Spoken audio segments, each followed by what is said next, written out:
直到胖子看见大鸟身后的200个小弟，才知道这玩意究竟有多恐怖。这玩意儿古代叫吃枭，是与死亡有关的恶灵，而枭气多是用于陪葬的冥器，而且枭是猛禽，在商朝的时候啊，它可是胜利的象征。听吴邪这么一说，胖子心中有了个大胆的想法，要是能把这只大鸟带回潘家园，指定能卖个好价钱。但就在他给大鸟喂食的时候，意外却发生了。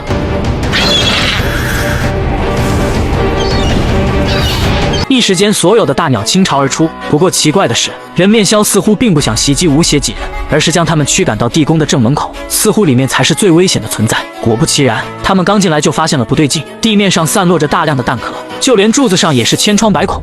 有人走在咱们前面了，不管是谁，他为什么要在这开枪？这个地方太吓人了，咱们走吧。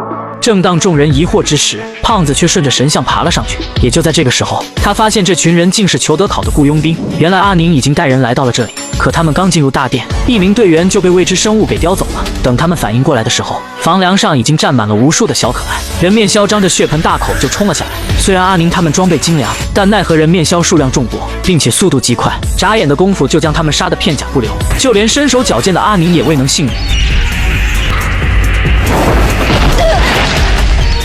多亏吴三省及时赶到，这才将他给救了下来。而吴邪他们也意识到了危险，可还没来得及离开，就出现了意外。怎么又来？啊！人面枭！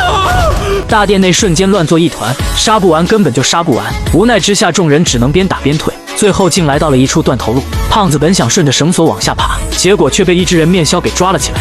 我这么重，你居然还能把我吊起来？人面枭也没想到这家伙居然这么重，于是就松开了爪子。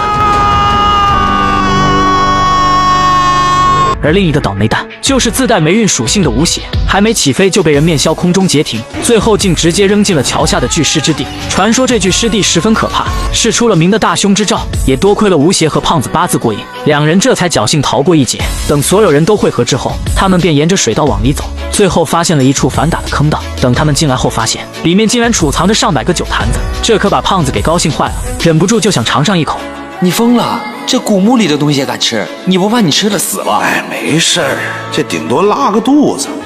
潘子却一脚踢翻了酒坛子，顿时一股浓郁的酒香扑鼻而来，眼见好东西就这么浪费了，胖子刚想发火，你们俩自己看看，你们是什么？胖子扭头一看，脸色大变，只见里面竟然泡着一个婴儿的尸体。直到此时，潘子才解释道：这个三爷跟我讲过，这就是未成型的猴子，拿它泡的酒啊，叫做猴头烧。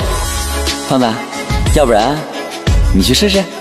随后众人便穿过石门来到了一处地下玄宫，而甬道的尽头是一块被炸开的风石。可就当他们向里面看时，却被眼前的景象惊得目瞪口呆，这简直就是所有盗墓贼的梦中情路。